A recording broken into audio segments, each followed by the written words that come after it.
Welcome back to my YouTube channel. दोस्तों कैसे हैं आप सब? उम्मीद करती हूँ बहुत बढ़िया होंगे, मजे में होंगे। मैं भी बिल्कुल बढ़िया हूँ।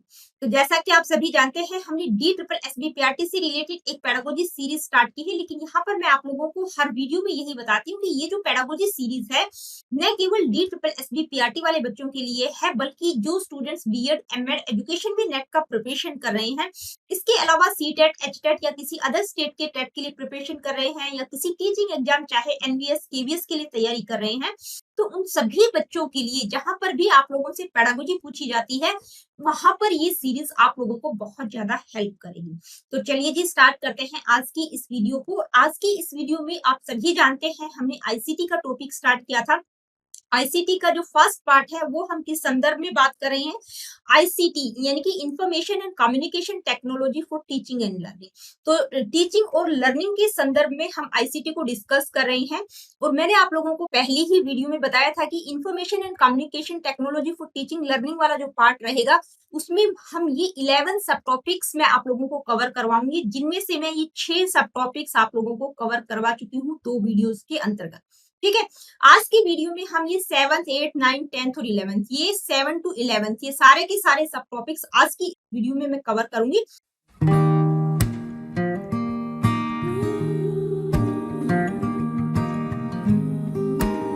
तो आज की वीडियो का पहला सब टॉपिक है different strategies for applying ICT. यानी कि जब आप अप्लाई करेंगे आईसीटी को अलग अलग क्षेत्रों में, चाहे क्लासरूम में या किसी और फील्ड में, जब आईसीटी का प्रयोग करते हैं तो डिफरेंट स्ट्रेटेजीज क्या क्या होंगी, रणनीतियां क्या क्या हो सकती हैं, स्ट्रेटेजीज क्या क्या रहेंगी। Let me see first, flipped classroom model shifts content delivery outside. तो पहली स्ट्रेटेजी क्या कह सकते हैं? Flipped classroom model. अब ये जो फ्लिप्ड क्लासरूम मॉडल ये क्या है? ये एक इंस्ट्रक्शनल, क्या है? इंस्ट्रक्शनल स्ट्रेटेजी है। ठीक है, इंस्ट्रक्शनल स्ट्रेटेजी है, जिसके द्वारा होता क्या है, जो ट्रेडिशनल मेथड्स हैं, यानी कि टीचर जैसे बच्चों को पढ़ाती आ रही है, उसका बिल्कुल रिवर्स है। कैसे है? ट्रेडिशनल मेथड में क्या होता है, बच्चा क्लास में जाता है, टीचर कंटेंट को डिलीवर करती है, बच्चा वहां पर सीखता है। लेकिन जो फ्लिप्ड क्लासरूम मॉडल है उसमें क्या होता है, शिफ्ट कर दिया जाता है किसको? कंटेंट डिलीवरी आउटसाइड क्लास, यानी कि क्लास से बाहर ही कंटेंट को डिलीवर कर दिया जाता है। ऑनलाइन वीडियो फॉर्म में या ऑनलाइन रिसोर्सेज के द्वारा बच्चों को वो मटेरियल मिल जाता है। यानी कि जो बच्चे क्लास में आकर पढ़ेंगे तो वो पहले ही अपने पेस ऑफ लर्निंग से उस मटेरियल को वो पढ़ सकते हैं। उससे होगा क्या कि जब बच्चे क्लास में आएंगे तो उनका एक्टिव पार्टिसिपेशन रहेगा, वो प्रॉपर तरीके से टीचर से डिस्कस कर पाएंगे उस टॉपिक के बारे में। Next, collaborative projects involve students working together online. देखिए, कोलैबोरेटिव प्रोजेक्ट स्टूडेंट्स को किसी एक कॉमन गोल को अचीव करने के लिए या किसी एक टास्क को कंप्लीट करने के लिए ऑनलाइन इकट्ठा काम करने के लिए इन्वॉल्व करते हैं, जहां पर बच्चे इकट्ठा ऑनलाइन मिलकर काम करते हैं। कोलैबोरेटिव प्रोजेक्ट्स की अगर हम बात करें तो जैसे ऑनलाइन स्टोरी टेलिंग प्रोजेक्ट, यानी कि जहां पर बच्चों को ऑनलाइन डिजिटली एक स्टोरी क्रिएट करनी होती है, तो जहां पर बहुत सारे बच्चे मिलकर अपने अपने आइडियाज शेयर करते हैं। ठीक है, इसके अलावा जैसे व्हाइट बोर्ड शेयर की हमने बात की थी, तो वहां पर भी जैसे मीरो नामक टूल है, उसमें वहां पर बच्चे एक साथ बहुत सारे बच्चे मिलकर ऑनलाइन काम करना, ग्रुप प्रोजेक्ट्स की जहां पर हम बात कर सकते हैं। तो ये क्या है? ये कोलैबोरेटिव प्रोजेक्ट्स है। Next, gamification adds game elements to learning for engagement. देखिए, गेमिफिकेशन का मतलब होता है गेम लाइक एलिमेंट्स, यानी कि खेल खेल में बच्चों को किस तरह से आप एंगेज कर सकते हैं, खेल खेल के द्वारा बच्चों को आप किस तरह से सिखा सकते हैं। तो जैसे मैथ क्विज हो गया, एडवेंचर्स ऑफ नंबर्स की अगर हम बात करें तो ये कुछ मैथमेटिकल एप्लीकेशंस हैं, सॉफ्टवेयर्स हैं, जिनके द्वारा जो एलिमेंट्री लेवल के स्टूडेंट्स हैं, जो छोटे बच्चे हैं, उनमें critical thinking, problem solving thinking का डेवलपमेंट किया जा सकता है, और बच्चे वहां पर अपने आप खेल खेल में वो चीजों को सीख भी जाते हैं। Virtual field trips offer immerse experiences without travel. देखिए, वर्चुअल फील्ड ट्रिप्स क्या करते हैं? इमर्स एक्सपीरियंस प्रोवाइड करते हैं विदाउट फिजिकल ट्रैवल, यानी कि आप फिजिकली किसी जगह पे ट्रैवल नहीं कर रहे हैं, लेकिन आप उस जगह के बारे में बिल्कुल एक बहुत ही इमर्स एक्सपीरियंस आपको हो जाता है। किसके थ्रू?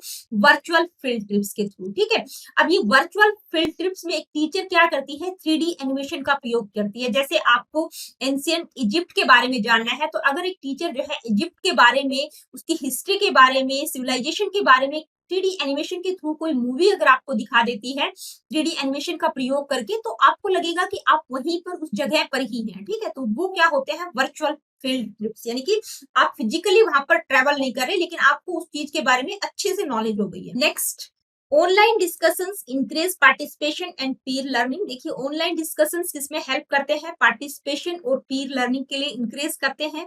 नेक्स्ट है interactive quiz provide instant feedback on learning. अब जो इंटरेक्टिव क्विज है या मॉक टेस्ट है वो क्या करते हैं, आपको इंस्टेंट फीडबैक प्रोवाइड करते हैं आपकी लर्निंग के बारे में, ठीक है। जैसे ही आप कोई भी मॉक टेस्ट देते हैं तो वहां पर आपको तुरंत फीडबैक मिल जाता है कि आपकी मतलब कितना और मेहनत करने की आपको आवश्यकता है, आपका लेवल लर्निंग का क्या है। Video lectures cater to diverse learning paces and preferences. देखिए वीडियो लेक्चर किस चीज को बढ़ावा देते हैं, डाइवर्स लर्निंग पेस्ट और प्रेफरेंसेस को, यानी कि बहुत तरह की लर्निंग के वीडियोस आपको मिल जाएंगे सोशल मीडिया पर, जहां पर इंडिविजुअल अपने पेस ऑफ लर्निंग यानी कि अपनी गति से, यानी कि किस लेवल से वो सीखना चाहता है उस तरह से वो सीख सकता है। अपनी प्रेफरेंसेस, उसकी प्रेफरेंसेस क्या है, किस फील्ड में वो सीखना चाहता है, तो अपनी प्रेफरेंसेस के अकॉर्डिंग भी वो सीख सकता है, क्योंकि बहुत सारे वीडियो लेक्चर्स अवेलेबल हैं सोशल मीडिया यूट्यूब प्लेटफॉर्म्स पर।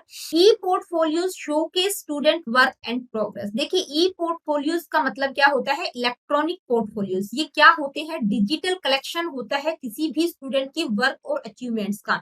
यानी कि इसमें क्या होता है कि आप किसी भी स्टूडेंट के वर्क, उसकी लर्निंग की जर्नी क्या है ओवर अ टाइम, एक लंबे समय के बाद भी आप उसके बारे में जानकारी ले सकते हैं इसके थ्रू, ई पोर्टफोलियो के through. Next, social media enhance communication and resource sharing. देखिए सोशल मीडिया के थ्रू जो है कम्युनिकेशन और रिसोर्स शेयरिंग को इनहेंस किया जा सकता है। कैसे, देखिए सोशल मीडिया के बहुत सारे पार्ट्स हैं, क्या क्या, Facebook, Twitter, Instagram, WhatsApp, messenger, Telegram, ये क्या है, ये सारा का सारा क्या है, सोशल मीडिया। यहाँ पर आप अच्छे से कम्युनिकेट भी कर सकते हैं, अपने मैसेज को दूसरों को कम्युनिकेट कर सकते हैं, और साथ ही अपने जो भी रिसोर्सेज अगर आप शेयर करना चाहते हैं थ्रू आउट द वर्ल्ड, यानी कि ओ अक्रॉस द ग्लोब हम कहेंगे, तो वहां पर आप शेयर भी कर सकते। Blended learning combines online and in person instructions. तो देखिए ब्लेंडेड का मतलब क्या होता है, ब्लेंड कर देना। जैसे हम जनरली अगर हम बात करें कि सब्जी का मसाला हम बना रहे हैं, तो हरी मिर्ची है, धनिया, प्याज, लहसुन, सबको हम ब्लेंड कर देते हैं, ठीक है, सब्जी का मसाला बनाते टाइम।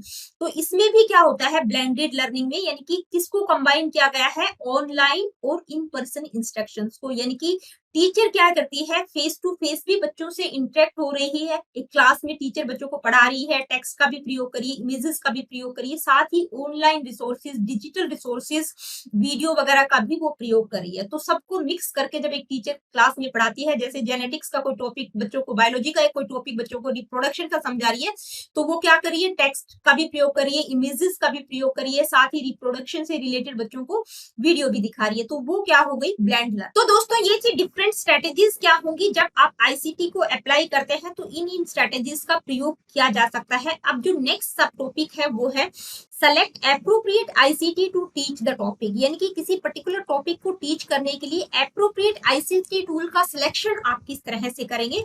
तो जब आईसीटी टूल की सिलेक्शन की हम बात कर रहे हैं, यानी कि जो आईसीटी टूल का हम प्रयोग करेंगे किसी पर्टिकुलर या स्पेसिफिक टॉपिक को टीच करने के लिए, तो वो डिपेंड करता है बहुत सारे फैक्टर्स पर। कौन कौन से फैक्टर्स पर डिपेंड करता है कि सब्जेक्ट मैटर क्या है, लर्निंग ऑब्जेक्टिव्स क्या होंगे, एज ग्रुप्स क्या रहेगी लर्नर्स की, रिसोर्सेज क्या क्या अवेलेबल हैं, टीचिंग स्टाइल क्या होगा, ठीक है।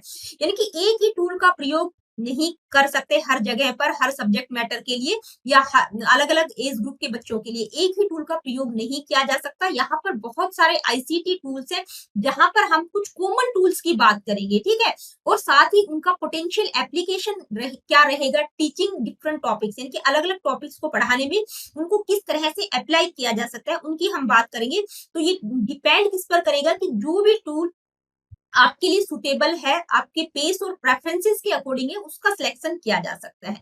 तो यहाँ पर हम कुछ कॉमन टूल्स के बारे में बात कर रहे हैं जिनका प्रयोग डिफरेंट टॉपिक्स को टीच करने के लिए किया जा सकता है। फर्स्ट है इंटरेक्टिव व्हाइट बोर्ड्स। देखिए इंटरेक्टिव व्हाइट बोर्ड्स किसके लिए एक्सीलेंट है, विजुअल और इंटरेक्टिव लेसन्स के लिए बहुत ही अच्छे हैं ये इंटरेक्टिव व्हाइट बोर्ड्स या स्मार्ट बोर्ड हम कह सकते हैं।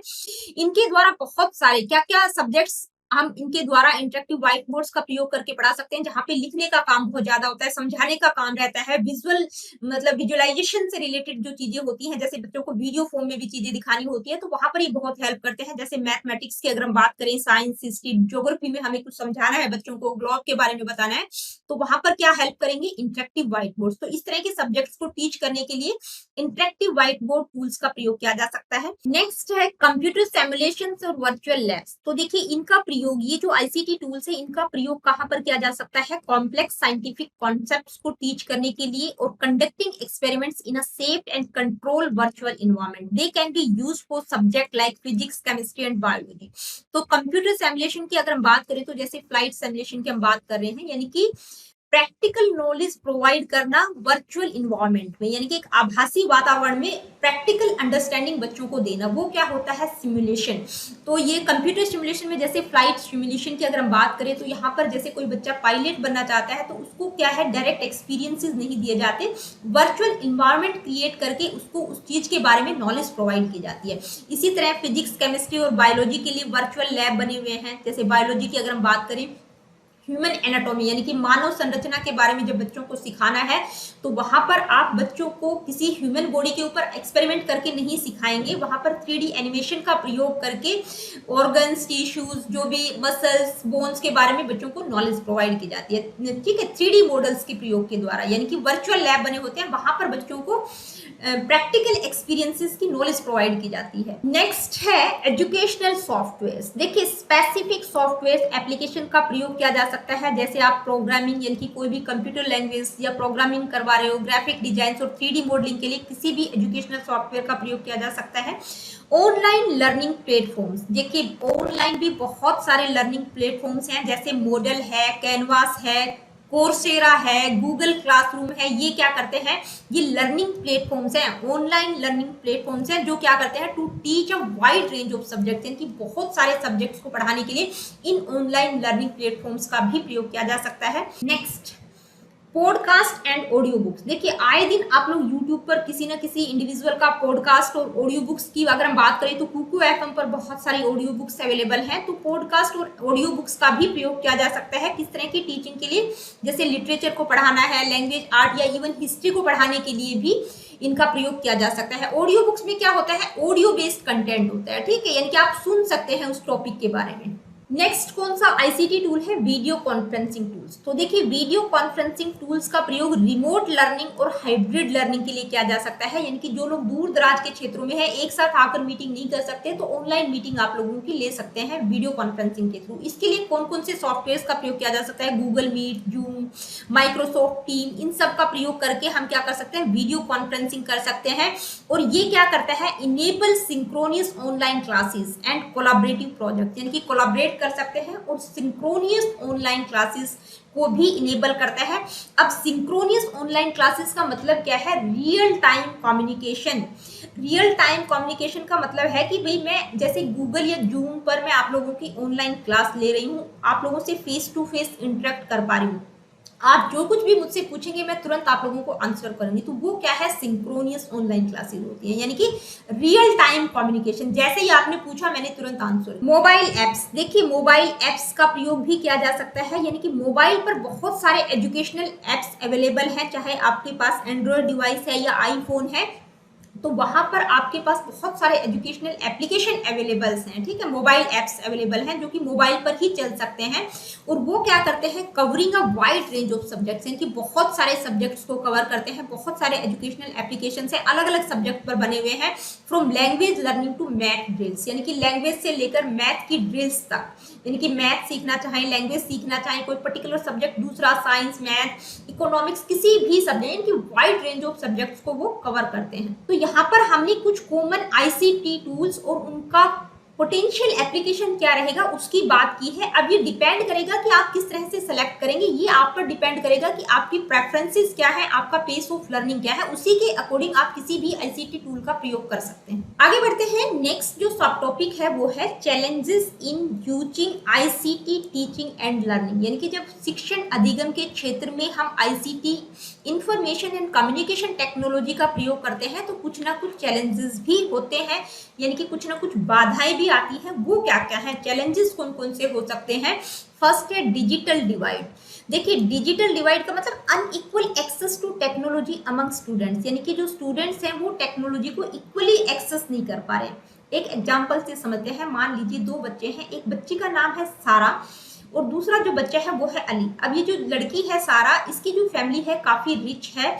अब इसके पास क्या है, लैपटॉप है, स्मार्टफोन है, कुछ परिवार वालों ने एजुकेशनल सॉफ्टवेयर भी बच्चे को खरीद कर दे रखे हैं और डिजिटल वर्ल्ड को समझने में भी उनका जो परिवार है वो उसकी हेल्प करता है, ठीक है। तो क्या है, वो टेक्नोलॉजी को एफिशिएंटली यूज कर पा रही है। दूसरी तरफ एक बच्चा है अली, वो बहुत ही मतलब लोअर इनकम फैमिली से बिलोंग करता है, उसके पास अपना कोई पीसी भी नहीं है, मतलब लैपटॉप तो दूर है, उसके पास कंप्यूटर नहीं है, कम्युनिकेशन के लिए फोन भी नहीं है, ना ही उसके पास किसी प्रकार का कोई इंटरनेट है। तो वो बच्चा जो है किसी भी तरह की मतलब जो टेक्नोलॉजी को एक्सेस नहीं कर पा रहा है, ठीक है। तो ये क्या है, ये डिजिटल डिवाइड है, unequal access to technology among students, यानी कि हर स्टूडेंट इक्वली टेक्नोलॉजी को एक्सेस नहीं कर पा रहा है। अब इसके कारण क्या होता है, unequal access to technology can create the disparities in educational opportunities, यानी कि ये जो अनइक्वल एक्सेस है टेक्नोलॉजी का, ये डिस्पैरिटीज यानी कि लेक ऑफ इक्वलिटी को क्रिएट करता है एजुकेशनल अपॉर्चुनिटीज। नेक्स्ट है टेक्निकल ग्लिच। देखिए टेक्निकल ग्लिच का मतलब या तो किसी हार्डवेयर, आपका जो हार्डवेयर है उसमें कोई प्रॉब्लम आ गई या सॉफ्टवेयर क्रैश हो गया जिसके कारण आपका पूरा का पूरा जो डिवाइस है, सिस्टम है, वो खराब हो सकता है टेक्निकल ग्लिच के कारण।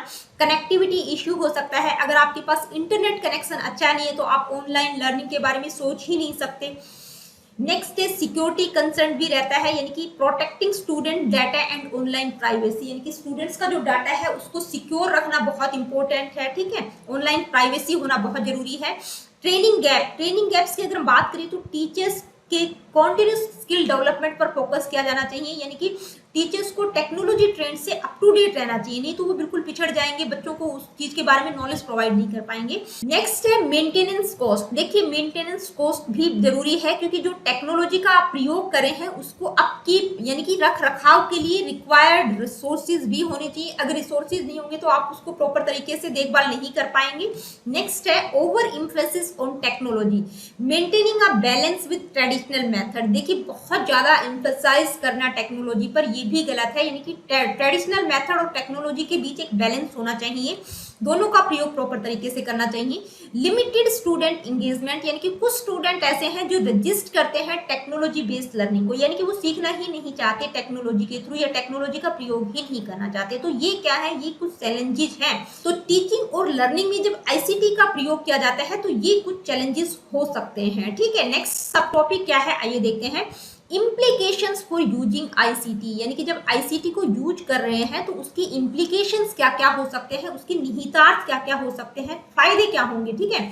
Shift to student centred learning empowers independent exploration. देखिए ये क्या करती है, यानी कि जो टेक्नोलॉजी है इंफॉर्मेशन एंड कम्युनिकेशन टेक्नोलॉजी क्या करती है, स्टूडेंट सेंटर्ड लर्निंग के लिए शिफ्ट करती है, यानी कि स्टूडेंट क्या कर सकते हैं, इंडिपेंडेंट एक्सप्लोर कर सकते हैं। क्योंकि टेक्नोलॉजी का प्रयोग करके, जैसे हम साइंटिफिक म्यूजियम्स की बात करें, वर्चुअल साइंटिफिक म्यूजियम्स की हम बात करें, तो वहां पर बच्चों को कुछ डिफरेंट साइंटिफिक टॉपिक्स पर वो अलग से एक्सप्लोर कर सकते हैं। Next diversifies assessment method. देखिए बहुत से असेसमेंट मेथड के डाइवर्स मेथड्स अवेलेबल हैं, आप अलग अलग तरह से असेस कर सकते हैं, जैसे ऑनलाइन क्विज, इंटरेक्टिव असाइनमेंट के द्वारा आप असेस कर सकते हैं। नेक्स्ट है ग्लोबल लर्निंग कम्युनिटी, यानी कि connect students and educators world wide, यानी कि ये क्या करता है, टेक्नोलॉजी क्या करती है, स्टूडेंट्स और एजुकेटर्स को वर्ल्ड वाइड यानी कि अक्रॉस द ग्लोब कनेक्ट करती है। जैसे मैं यहाँ पर आप लोगों को पढ़ा रही हूँ, कोई पाकिस्तान में बैठा हुआ बच्चा मेरी वीडियो देख रहा है, या नेपाल का देख रहा है, भूटान का देख रहा है, तो बहुत सारे बच्चों के ऐसे दूसरे कंट्रीज से भी बच्चों के मतलब क्या आते हैं, मुझे कमेंट्स आते हैं। तो ये क्या है, वर्ल्ड वाइड कनेक्टिविटी है। Increase life long learning, access to continuous online resources. देखिए ये जो टेक्नोलॉजी है लाइफ लॉन्ग लर्निंग के लिए इंक्रीज करती है, यानी कि कभी भी किसी भी एज में आप कुछ भी सीख सकते हैं, बहुत सारे ऑनलाइन रिसोर्सेज अवेलेबल हैं। नेक्स्ट है enhance teacher collaboration, sharing resources and ideas online, यानी कि ये क्या करता है, टीचर कोलैबोरेशन को भी इनहेंस करता है, जहां पर टीचर्स अपने रिसोर्सेज और अपने आइडियाज को ऑनलाइन शेयर कर सकते हैं। नेक्स्ट है requires ongoing professional development, stay updated with technology trends. देखिए बहुत जरूरी है प्रोफेशनल डेवलपमेंट होना टीचर्स का, क्योंकि अगर आप टेक्नोलॉजी ट्रेंड से अप टू डेट नहीं होंगे तो आप पिछड़ जाएंगे, टेक्नोलॉजी का प्रॉपर तरीके से प्रयोग नहीं कर पाएंगे। Spend learning beyond classroom walls, देखिए क्या करती है, प्रमोट सेल्फ डायरेक्टेड लर्निंग। जो टेक्नोलॉजी है वो क्या करती है, बियॉन्ड क्लासरूम वॉल्स यानी कि क्लास के बाहर भी आपकी लर्निंग को एक्सपेंड करती है, कक्षा के बाहर भी आप बहुत कुछ सीख सकते हैं। सेल्फ डायरेक्टेड लर्निंग के लिए प्रमोट करती है, आप अपने आप कुछ भी सीख सकते हैं, बहुत सारे ऑनलाइन रिसोर्सेज अवेलेबल हैं। नर्चर्स 21 सेंचुरी स्किल्स, देखिए 21वीं सदी की स्किल्स को नर्चर करती है, पोषण करती है। 21वीं सदी की स्किल्स का मतलब क्या है कि भी आज के जमाने में हम चाहते हैं कि हमारे जो बच्चे हैं वो चीजों को क्रिटिकली सोचें, क्रिटिकल थिंकिंग, प्रॉब्लम सॉल्विंग और एडेप्टेबिलिटी की बात की गई है, उनको क्या करती है, नर्चर करती है। तो ये था इम्प्लीकेशन क्या क्या हो सकता है जब आईसीटी को यूज करेंगे, यानी कि उसका शैक्षिक निहितार्थ क्या होगा। नेक्स्ट टॉपिक है constructivism for using ICT in education. देखिए आईसीटी को जब हम एजुकेशन में यूज करते हैं तो कंस्ट्रक्टिविज्म किस तरह से हेल्प करता है, कंस्ट्रक्टिविज्म को हम किस तरह से देखेंगे, यानी कि आईसीटी और कंस्ट्रक्टिविज्म दोनों की बात हम कैसे कर सकते हैं। फर्स्ट पॉइंट है कंस्ट्रक्टिविस्ट लर्निंग थ्योरी। देखिए कंस्ट्रक्टिविस्ट यानी कि कुछ कंस्ट्रक्ट करना, कुछ नया बनाना। तो लर्निंग की बहुत सारी कंस्ट्रक्टिविस्ट थ्योरी है, जैसे प्याजे की हम बात करते हैं, वैगोत्स्की की बात करते हैं, जहां पर वो क्या कहते हैं कि भी बच्चे अपनी लर्निंग को खुद कंस्ट्रक्ट करते हैं, ठीक है। वहां पर स्टूडेंट क्या करते हैं, अपनी एक्सपीरियंसेस के थ्रू अपनी नॉलेज को बिल्डअप करते हैं। तो कंस्ट्रक्टिविस्ट लर्निंग थ्योरी की हम बात करते हैं। तो जब हम कंस्ट्रक्टिविज्म की बात करते हैं तो आईसीटी कैसे कंस्ट्रक्टिविज्म में सपोर्ट करती है। Interactive tools enable hand on learning, यानी कि जो इंटरेक्टिव टूल्स हैं वो हैंड ऑन लर्निंग और एक्सपीरियंशियल लर्निंग को इनेबल करते हैं, ठीक है। नेक्स्ट है learning by doing. Learning by doing की बात हम कंस्ट्रक्टिविज्म में भी करते हैं।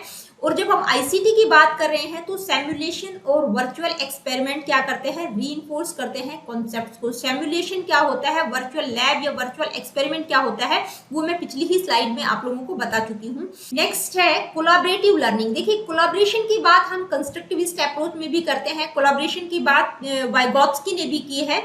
तो ऑनलाइन प्लेटफॉर्म्स यानी कि आईसीटी कैसे हेल्प करती है, ऑनलाइन प्लेटफॉर्म्स क्या करते हैं, पीर इंटरेक्शन को फैसिलिटेट करते हैं, यानी कि बहुत सारे बच्चे एक साथ ऑनलाइन प्लेटफॉर्म पर कोलैबोरेट करके किसी भी टॉपिक के बारे में डिस्कस कर सकते हैं, जिसको ऑनलाइन ब्रेनस्टॉर्मिंग भी कहा जाता है। रियल वर्ल्ड रेलिवेंस, देखिए अप्लाई लर्नड कॉन्सेप्ट्स इन प्रैक्टिकल सिनेरियो, यानी कि जो सीखे हुए कॉन्सेप्ट है उनको प्रैक्टिकली यूज करना। तो इसकी बात हम कंस्ट्रक्टिविज्म में भी करते हैं और टेक्नोलॉजी में भी, जो टेक्नोलॉजी के थ्रू यानी कि जैसे कंप्यूटर सिमुलेशन या फ्लाइट सिमुलेशन के द्वारा जो वर्चुअल एक्सपीरियंसेस के द्वारा चीजें सीखी जाती है उनको प्रैक्टिकल सिनेरियो में भी अप्लाई किया जाता है, ठीक है। नेक्स्ट है एक्टिव एक्सप्लोरेशन, यानी कि स्टूडेंट क्या रहता है, एक्टिवली एक्सप्लोर कर पाता है, इंक्वायरी कर सकता है, एक्सपेरिमेंट कर सकता है, कुछ सॉल्यूशन सीक आउट करना चाहता है, ढूंढना चाहता है, तो इंडिपेंडेंटली एक्सप्लोर कर सकता है। टेक्नोलॉजी इसके लिए प्रोत्साहित करती है। जैसे वर्चुअल साइंटिफिक म्यूजियम की हम बात करते हैं, जहां पर स्टूडेंट्स इंडिपेंडेंटली क्या करते हैं, एक्सप्लोर कर सकते हैं डिफरेंट साइंटिफिक टॉपिक्स पर। रिफ्लेक्टिव लर्निंग का मतलब अपने ऊपर रिफ्लेक्शन डालना। Online journals and blogs increase self assessment, तो बहुत सारे ऑनलाइन जर्नल्स हैं, ब्लॉग्स हैं जो क्या करते हैं, सेल्फ असेसमेंट के लिए इंक्रीज करते हैं। नेक्स्ट है problem based learning. Problem based learning क्या है, ये एक आईसीटी का ऐसा इंस्ट्रक्शनल स्ट्रेटेजी या इंस्ट्रक्शनल अप्रोच हम कह सकते हैं, जो क्या करता है, रियल वर्ल्ड प्रॉब्लम्स को सोल्व करने में हेल्प करता है, जहां पर बच्चों को मतलब रियल वर्ल्ड प्रॉब्लम से रिलेटेड उनमें क्रिटिकल थिंकिंग, प्रॉब्लम सॉल्विंग और डीपर अंडरस्टैंडिंग को डेवलप किया जाता है। नेक्स्ट है स्टूडेंट इंगेजमेंट। देखिए interactive content sparks curiosity and involvement, यानी कि जो कंटेंट है वो अगर इंटरेक्टिव है, बेहतर है, स्टूडेंट्स को क्या करेगा, इंगेज भी रखता है, उनमें क्यूरियोसिटी को भी डेवलप करता है और वो उससे क्या रहते हैं, इन्वॉल्व रहते हैं, अपने काम को बहुत ही मतलब क्यूरियोसिटी के साथ करते हैं। नेक्स्ट है लाइफ लॉन्ग लर्निंग माइंडसेट। तो यहाँ पर क्या होता है, students continue exploring beyond classroom hours, यानी कि क्लास से बाहर भी बच्चे लगातार कुछ ना कुछ एक्सप्लोर कर सकते हैं, सीख सकते हैं आईसीटी का यूज करके, ठीक है। तो ये टॉपिक क्या था, using constructivism for using ICT in education, यानी कि शिक्षा में जब हम आईसीटी का प्रयोग करते हैं तो कंस्ट्रक्टिविज्म को हम किस तरह से देखेंगे। तो जब हम कंस्ट्रक्टिविज्म की बात करते हैं तो वहां पर भी क्या होता है, ये सारे पॉइंट्स आप देखेंगे कि भाई बच्चे अपनी नॉलेज को कंस्ट्रक्ट करते हैं, एक्टिव रहते हैं, इंगेज रहते हैं, रिफ्लेक्टिव लर्निंग की हम बात करते हैं, प्रॉब्लम सॉल्विंग की बात करते हैं, तो इस तरह से कंस्ट्रक्टिविज्म और आईसीटी को एक तरह से एक साथ हम देख सकते हैं। तो दोस्तों आज की वीडियो में इतना ही, और आज की इस वीडियो के साथ ही जो आईसीटी का फर्स्ट पार्ट था जो कि टीचिंग और लर्निंग से रिलेटेड था, उसमें हमने जो 11 सब टॉपिक्स थे वो सारे के सारे यहाँ पर कवर कर दिए। अब अगली वीडियो में हम आईसीटी का पार्ट 2 स्टार्ट करेंगे जो कि कंप्यूटर से रिलेटेड होगा। तो मिलती हूँ आप लोगों से अपनी अगली वीडियो में। Really good, take care of yourself. देखिए वीडियो सेशन अगर आप लोगों को पसंद आते हैं तो please like share and do subscribe the education classes. किसी प्रकार का क्वेश्चन, क्वेरीज, फीडबैक आप मुझे देना चाहते हैं, do comment in the comment section.